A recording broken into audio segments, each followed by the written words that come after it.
A very good day to you. I'm Hank Gross, MidHudsonNews.com. It's Friday, November 4th. The news today brought to you by the Galleria at Crystal Run. An Orange County grand jury has indicted the 22-year-old Middletown man who stabbed a 74-year-old man to death after a road rage incident on October 20th. District Attorney David Hoovler announced that Horace Duke was charged with manslaughter and criminal possession of a weapon in the murder of Joel Laddie of the town of Wallkill. Duke was remanded to the Orange County Jail in lieu of $100,000 cash bail, $500,000 bond, or $750,000 partially secured bond. It's alleged that Duke was involved in a motor vehicle accident with Laddie, which escalated into a verbal argument near exit 119 of Route 17 in the town of Wallkill. During the course of the argument, Duke stabbed Laddie once in the chest with a kitchen knife, puncturing his heart and causing his death. If you're planning to fly anywhere in the United States and don't want to show your passport at the airport, you can get a Real ID driver's license at your county motor vehicle office.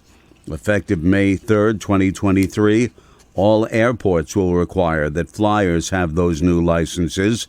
State DMV Commissioner Mark Schroeder and TSA Federal Security Director Robert Duffy were at New York Stewart International Airport on Thursday to drive that message home.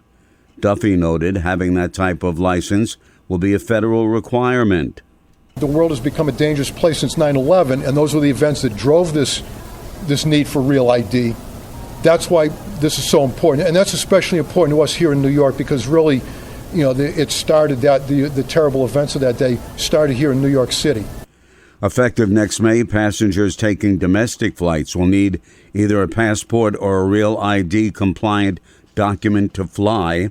A standard driver's license will no longer be acceptable under federal law. The League of Women Voters Mid-Hudson region has won its court case seeking to have the Dutchess County Republican Elections Commissioner Eric Haight follow state law and establish a polling place on the campus of Vassar College. The lawsuit was filed by the League, a Vassar College professor, and a Vassar student earlier this week, seeking a court order for Commissioner Haight to abide by a state law requiring colleges with more than 300 students living on campus to have a polling place on the college property. More news right after this. Find over 100 retailers allowing you to spend hours shopping safely at the Galleria at Crystal Run. Enjoy the big brands and the diverse selection of family-owned stores all in one location. The Galleria at Crystal Run offers dining options for everyone with Fuji 110 Grill, Allen's Mediterranean Grill, and Peru Cuisine. Discover the Mid-Hudson Valley's premier shopping, dining, and entertainment destination, the Galleria at Crystal Run. For more information, follow us on Instagram, Facebook, or visit GalleriaCrystalRun.com. Tourists are enjoying everything that Ulster County has to offer, as is borne out by a host of just-released statistics. The county represents 44% of all visitation to the Catskills, and visitor spending is up 129% from 2019, according to the latest from I Love New York Tourism. Hotel occupancy taxes collected by the county increased more than 65% from 2019, setting an all-time record of $3.3 million.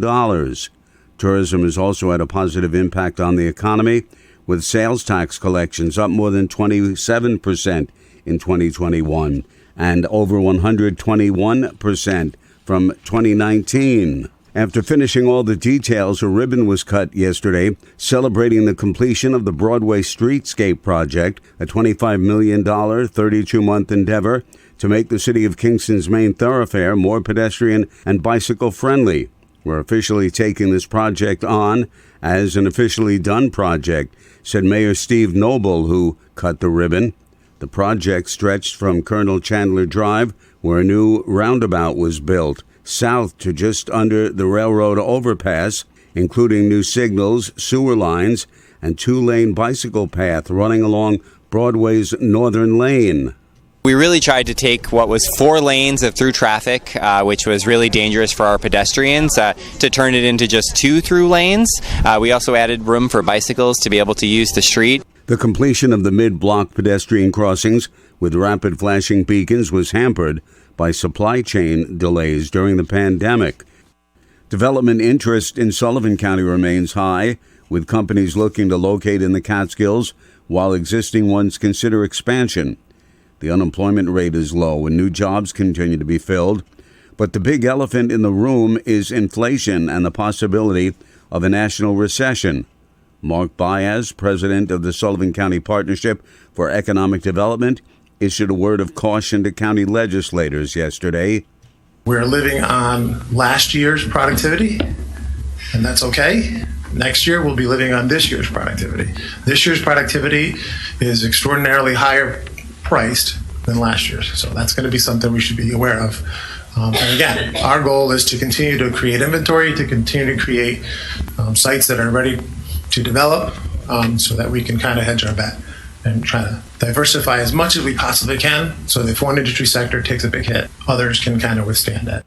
As with projects in other parts of the region, supply chain issues and increased cost of fuel to deliver product is fueling inflation.